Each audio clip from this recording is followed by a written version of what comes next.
여러분 안녕하세요. 오늘은 문제풀이에 앞서 국어 영역의 최대 난점에 대해 이야기해 볼까 합니다. 여러분은 국어 문제를 풀 때 가장 어려운 점이 뭐라고 생각하시나요? 다들 이런저런 생각이 있겠지만 선생님은 국어 영역의 최대 난점이 없는 것을 입증해야 하는 문제라고 생각합니다. 없는 것을 입증한다? 이 말이 아직은 감이 오지 않겠지만 걱정 마세요. 이번 강의가 끝나면 여러분 모두 고개를 끄덕일 수 있을 겁니다. 이전 강의에서 모든 국어 문제는 A는 A, 동일률로 풀 수 있다고 했습니다. 국어 문제의 발문 형태도 적절한가 적절하지 않은가로 정형화되어 있다고 볼 수 있고요. 즉, 우리는 문제를 풀 때 주어진 명제들이 적절한지 그렇지 않은지를 따져서 문제를 풀어야 하는 것입니다. 조금만 깊게 파고들어 보겠습니다. 우선 우리는 적절한 방식과 적절하지 않은 방식 두 가지를 설정해 볼 수 있습니다. 적절한 방식으로 쓰여진 명제는 제시문과 동일률이 성립하는 명제입니다. 그것이 사실 명제든 의견 명제이든 말이죠. 이 명제는 적절하다고 말하면서 우리는 텍스트의 일부분을 찾아 제시할 수 있습니다. 입증이 가능하다는 말이죠. 적절하지 않은 방식에는 두 가지가 있습니다. 틀린 방식과 없는 방식. 틀린 방식은 판단에 있어 별 문제될 게 없습니다. 입증이 가능하기 때문입니다. 가령 제시문의 숭덕요고는 여전히 휴업 중이다 라고 나와 있는데 숭덕요고는 어제부터 계약을 단행했다 라는 명제가 제시되어 있다면 이것은 당연히 적절하지 않은 명제이죠. 틀린 방식으로 말입니다. 우리는 텍스트를 제시하며 명제가 적절치 않음을 입증할 수도 있습니다. 없는 방식으로 적절하지 않은 명제는 얘기가 좀 다릅니다. 입증 가능성의 문제 때문인데요. 상식적으로 텍스트에 없는 것은 입증할 수가 없습니다. 텍스트에 그런 말을 한 적이 없는데 명제에는 그런 말이 나와 있어요. 그러니 적절하지 않은 명제가 됩니다. 그런데 이것을 어떻게 입증합니까? 입증이 불가능합니다. 그럼에도 우리는 이 명제의 적절성을 판단해야 합니다. 어려운 일이죠. 방법이 딱 한 가지 있습니다. 바로 텍스트의 지배입니다. 텍스트를 지배하고 있는 사람은 이런 말은 한 적이 없어 하며 판단을 내릴 수 있습니다. 그러나 한번 대충 훑어보고 문제를 풀고 있는 사람한테는 어림도 없는 일이죠. 정리하겠습니다. 명제 판단의 결과는 두 가지입니다. 적절하거나 적절하지 않거나. 적절한 방식은 입증 가능합니다. 문제될 게 없죠. 적절하지 않은 방식은 두 가지가 있습니다. 틀린 방식과 없는 방식. 틀린 방식도 문제될 게 없습니다. 입증 가능하기 때문이죠. 그러나 없는 방식은 입증하려야 입증할 수가 없습니다. 이것이 국어 영역의 최대 난점. 그래서 우리는 텍스트를 지배해야 합니다. 텍스트를 지배하고 있는 사람에게 앞에 두 방식, 적절한 방식과 틀린 방식을 입증하는 것쯤은 아주 쉬운 일일 것입니다. 텍스트를 더욱 완벽하게 이해하고 있는 사람에게는 없는 방식으로 적절하지 않은 명제도 구별해내는 것이 그리 어렵지 않을 겁니다. 그래서 제가 국어 문제는 텍스트가 전부다 라고 힘주어 말했던 것입니다. 여러분 이제 좀 이해가 되셨나요? 문제풀이로 들어가 보겠습니다. 1번 문제, 적절한 것을 고르는 문제입니다. 1번 명제, 의견 명제입니다. 키워드는 신명론 옹호, 독단 피하려고 정도인데요. 세 번째 단락 네 번째 줄에 신명론을 옹호하는 사람은 신이 남을 해치는 것을 도덕적 의무로 만들지 않을 것이라고 대답할 것 이라는 문장이 있죠. 독단 피하려고와 동일률이 성립하는 부분 찾으셨나요? 네. 남을 해치는 것을 도덕적 의무로 만드는 것이 독단과 같은 말이고 만들지 않을 것, 이것이 피하려고와 같은 의미입니다. 즉, 동일률이 성립합니다. 적절한 명제입니다. 여러분, 댓글에서 사실명제와 의견명제 구분이 아직도 어렵다 하시는 분들이 꽤 있었는데요. 나중에 한 번 더 정리해 보겠다고 했는데 일단 여기서도 잠깐만 설명을 더 드리자면 제시문에 있는 표현을 거의 그대로 가져와 직관적으로도 판단이 가능하면 사실명제, 제시문에 있는 사실 요소에 어떤 해석을 가해 과연 그런 해석이 타당한지 따져야 하는 명제라면 의견 명제. 우선 이렇게 구분할 수 있습니다. 그러니까 1번 명제로 다시 설명을 좀 드려보면 남을 해치는 것을 도덕적 의무로 만드는 것은 독단이지?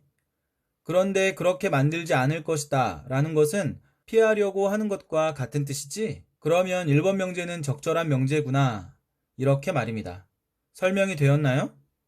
다음 2번 명제. 키워드는 아퀴나스, 독실도덕, 별개 이 정도인데요. 바로 이 명제가 없는 방식으로 적절하지 않은 명제입니다. 여러분이 텍스트를 지배하고 있다면 바로 판단할 수 있을 겁니다. 아퀴나스는 마지막 단락에 등장하는데 그 부분을 자세히 살펴봐도 독실도덕, 별개 이런 내용을 찾을 수가 없습니다. 3번 명제, 키워드는 플라톤 신명론 비판, 그리스 신에게만 정도인데 이 명제는 없는 방식으로 적절하지 않은 명제입니다. 이 말이 적절한 명제가 되려면 우리는 텍스트에서 신명론 비판, 그리스 신에게만 이라는 이 부분을 찾을 수 있어야 합니다. 그런데 없습니다. 그래서 적절하지 않습니다. 4번 명제, 키워드는 플라톤 무신론자, 신명론 안 왔다. 틀린 방식으로 적절하지 않은 명제죠? 무신론자라는 말에서 동일률이 성립하지 않습니다. 제시문에는 그리스 신들을 받아들이고 존중했지만 이라는 표현이 있습니다. 5번 명제, 신명론, 신이 금, 악, 모든 악, 신이 금, 않는다 정도가 키워드인데요. 신명론은 선악의 판단 기준을 신에게 두는 이론입니다. 즉, 신이 명하면 선, 신이 금하면 악. 그러니 이 명제의 앞부분은 맞는 표현이 되겠네요. 그러나 뒷부분은 틀렸습니다. 신명론에서 신이 금하는 것은 모두 악이기 때문입니다. 이번 문제 볼까요? 딜레마가 뜻하는 내용은 뭐냐? 딜레마는 이 글의 핵심 키워드 중 하나입니다. 클로징 텍스트는 A견해와 B견해. 다시 이것의 클로징 텍스트는 신의 명이 곧 도덕이라는 A견해와 도덕이기에 신이 명한다는 B견해 정도가 되겠습니다. A견해는 독단에 빠질 수 있습니다. 그런데 이것을 해명하려 하다 보면 아니야, 신이 그런 독단을 명령할 리 없어. 신은 그런 비도덕을 명령하는 존재가 아니야. 이렇게 말하게 되고 이는 곧 도덕이 신보다 앞서 존재한다는 것을 인정하는 셈이 됩니다. 비견해는 도덕이기에 신이 명한다. 여기서도 도덕이 신보다 앞서 존재합니다. 완전한 존재여야 하는 신이 도덕 다음의 존재가 되어버리는 것이죠. 즉, 어떤 견해를 선택하더라도 신명론은 완전한 신의 존재를 부정하게 되는 것입니다. 딜레마죠. 플라톤은 이것을 지적한 겁니다. 1번 명제, 신의 명령 비도덕, 우리의 행동 비도덕. 이 정도가 키워드인데요. 우리의 행동 비도덕 어쩌고 저쩌고. 텍스트를 3번이나 읽고 온 우리의 기억 속에 없는 내용이죠? 없는 방식으로 적절하지 않은 명제입니다. 2번 명제, 키워드는 신이 도덕 독단, 명령 도덕 상관없다 정도인데요. 신이 도덕 독단은 A견해에서 확인할 수 있는 내용이고 명령 도덕 상관없다는 B견해에서 확인할 수 있는 내용입니다. 따라서 맞는 내용, 적절한 명제가 되겠습니다. 3번 명제의 키워드, 명령 일관 못하거나 해석 일관 못하다 정도인데 우리 머릿속에 해석 일관이라는 단어가 있나요? 해석 일관성 어쩌고 하는 내용은 없습니다. 없는 방식으로 적절하지 않은 명제. 4번 명제, 신이 실행 어려운 것 명령, 실행 명령 부합 않는다 정도가 키워드인데 3번 명제와 마찬가지로 실행 어려운 명령 부합 어쩌고 하는 내용은 없습니다. 없는 방식, 적절하지 않은 명제. 5번 명제, 신이 비도덕 의무로 도덕이 명령 부합 않는다. 앞부분에 신이 비도덕 의무로는 신의 명령이 도덕이 되는 A견해에서 지적한 문제점이기도 했죠. 그러나 우리의 도덕 명령 부합 않는다에서의 부합 관련 내용은 4번 명제와 마찬가지로 텍스트에 없는 내용입니다. 없는 방식으로 적절하지 않은 명제. 3번 문제 보겠습니다. 적절한 진수를 고르는 문제입니다. 1번 명제 키워드, A견해, 명령 도덕, 상관이 없다 인데 이거 B견해죠? 틀린 방식으로 적절하지 않은 명제입니다.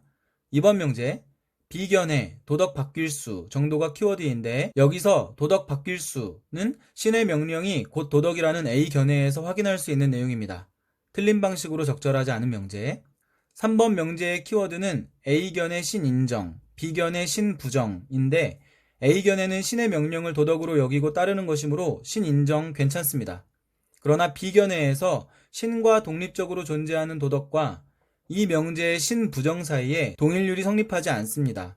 도덕이 신과 독립적으로 존재하는 것을 인정한다고 해서 그것이 곧 신을 부정하는 것은 아니기 때문입니다. 틀린 방식으로 적절하지 않은 명제입니다.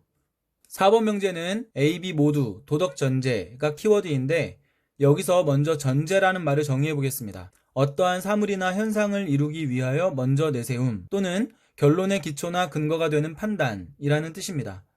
도덕 전제라는 말이 B견해에는 들어맞습니다. 신의 명령 이전에 도덕이 있다 했으니까요. A견해는 신이 비도덕을 명할 경우 옹호론자들이 내세울 수 있는 주장, 즉 그들은 비도덕을 신이 명할 리 없다고 대답할 것인데 이는 곧 도덕이 신의 결정과 독립적으로 먼저 존재한다는 의미이므로 A견해에도 도덕 전제라는 말을 사용할 수 있습니다. 입증이 되는 적절한 명제입니다.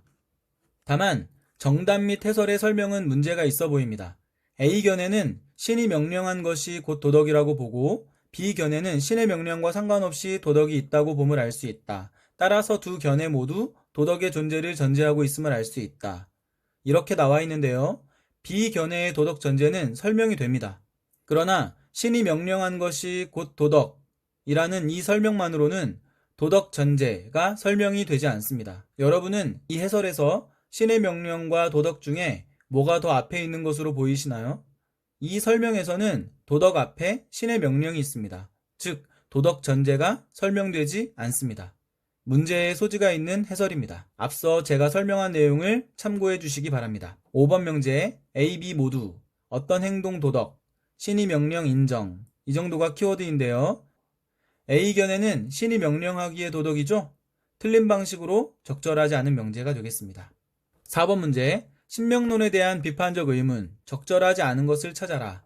5개의 질문들이 나와 있는데요. 이 질문들은 텍스트의 어떤 내용에 비판적이라는 특징을 갖습니다. 그리고 이 비판적 질문은 텍스트에 언급된 내용으로부터 출발하는 내용이라야 합니다. 따라서 이 문제를 푸는 기본 원리도 동일률이 되겠습니다. 한번 같이 찾아볼까요? 1번 명제 명령 도덕적, 어떻게 알 수, 이 정도가 키워드인데요. 첫 단락 마지막 줄에 보면 우리는 신이 무엇을 명하는지 알 수 있다는 말이 있죠? 여기에 대해 던질 수 있는 질문입니다. 입증 가능, 적절한 명제이고요. 2번 명제, 신 완벽 선, 의심해야가 키워드입니다. 두 번째 문단에 플라톤은 신들을 존중했지만 완벽히 선하다 할지라도 라는 말이 나와 있습니다. 여기에 대해 던질 수 있는 질문이 되겠습니다. 입증 가능, 적절한 명제. 3번 명제의 키워드는 명령 따르지 않으면 어떻게? 제시문을 이미 완벽하게 이해하고 있는 우리는 이 질문이 제시문으로부터 나올 수 없는 질문이라는 것을 알고 있습니다. 명령을 따르면 어찌 되고 따르지 않으면 어찌 되고 하는 따위의 내용은 텍스트에 없습니다. 비판적 질문은 제시문의 어떤 주장에 대한 비판으로 나오는 질문이어야 하는데 이 비판적 질문과 동일률이 성립하는 어떤 주장이 제시문에 없는 것이죠. 없는 방식, 입증 불가능, 적절하지 않은 명제입니다. 이게 정답이네요. 4번 명제, 신이 여럿, 명령 다르면 어떤 명령? 신의 명령, 곧 도덕이라는 신명론의 정의에서 신의 명령이라는 부분에 던질 수 있는 비판적 질문입니다. 만약 신이 여럿이면 명령도 여럿일 겁니다. 그러면 우리가 따라야 하는 도덕도 여럿이 되겠죠? 주어지는 명령이 다르면 우리는 어떤 명령을 따라야 하는가? 라는 비판적 질문을 던질 수 있습니다. 5번 명제, 신은 심판관, 상과 벌, 일일이 명령 안 내릴 수도 이 정도인데요. 두 번째 단락 끝부분에 신은 심판관으로서 선을 명하고 악을 금하는 존재다 라는 내용이 나와 있습니다. 이 부분에 5번 명제와 같은 비판적 질문을 던질 수 있습니다. 입증 가능, 적절한 명제입니다. 자, 5번 문제 보기를 정리해 보겠습니다. 사람을 해친 사람, 신의 명령 따르는 것, 선, 신이 명령 정도가 키워드가 되겠네요. 1번 명제의 키워드, 신, 명, 잘못 알고 어떤가요? 보기 마지막 부분에 신이 명령했다 라는 말이 있죠? 그러니 이 사람은 신의 명령이 무엇인지 알고 있는 것으로 보아야 맞습니다. 그런데 잘못 알고 있군 이라고 나와 있죠? 틀린 방식, 적절하지 않은 명제입니다. 2번 명제, 해치는 것, 선한 행동 이 키워드인데 이 사람에게는 신의 명령이 도덕이니까요. 가능한 말이 되겠습니다. 3번 명제의 키워드는요. 이 사람의 행동, 신명론 옳다면 도덕적 정도인데요. 신명론은 신의 명령이 곧 도덕이라는 입장입니다. 신의 명령을 충실히 따른 이 사람은 도덕적 행동을 한 것이죠. 4번 명제, 해치는 것, 옳지 않은 이유, 신의 명령, 도덕 이 키워드인데 이 사람에게 도덕은 오로지 신의 명령으로부터 오는 것입니다. 따라서 4번 명제와 같이 생각할 것입니다. 어쩌면 남을 해치는 것이 옳지 않은 이유를 찾는 행위 자체를 하지 않을 수도 있습니다. 5번 명제의 키워드는요. 신공표, 도덕적 이유 없겠군. 이 정도인데 당연한 말입니다. 신의 명령이 곧 도덕이라고 믿는 사람 아닙니까? 신이 왜 그렇게 공표했는가에 대해 굳이 도덕적 이유를 찾을 필요가 없는 것이죠. 적절한 명제가 되겠습니다. 5번 문제까지 해서 모든 문제를 다 풀어보았고요. 이번 강의에서는 적절한 방식과 적절하지 않은 방식에 대해 살펴보았습니다. 특히 적절하지 않은 방식에는 틀린 방식과 없는 방식 두 가지가 있다고 했는데요. 여기서 없는 방식은 입증이 불가능하다는 점, 이것이 국어 문제의 최대 난점이라는 점 여러 번 강조했습니다. 입증 가능성을 기준으로 다시 정리해보면 적절한 명제와 틀린 방식으로 적절하지 않은 명제는 입증이 가능합니다. 그러나 없는 방식으로 적절하지 않은 명제는 입증이 불가능합니다. 이 두 번째 명제의 판단을 위해서 우리는 텍스트를 지배해야 하는 것입니다. 사실 이것이 가능하면 앞에 입증이 가능한 두 가지 명제의 판단은 저절로 이루어집니다. 어떤가요? 국어 문제의 난점이 무엇인지 이제 좀 이해가 되셨나요? 다른 영역과 달리 유독 국어 영역에서 찍는 문제가 많은 이유도 바로 여기에 있습니다. 텍스트의 지배. 첫 시간에 말씀드렸죠? 국어 영역은 텍스트에서 시작해 텍스트로 끝난다. 여러분의 실력 향상에 조금이라도 도움이 되었길 바랍니다. 이번 과제 말씀드리겠습니다. 여러분, 뉴스에서 많이 들어보셨을 텐데요. 대구 경북 지역에서 코로나 확산의 결정적인 원인이 되었던 신천지라는 종교 집단의 윤리의식에 대해 여러분의 생각을 자유롭게 써주세요. 단, 이번에 우리가 다룬 내용을 바탕으로 써주시기 바랍니다. 여러분, 오늘도 수고하셨습니다.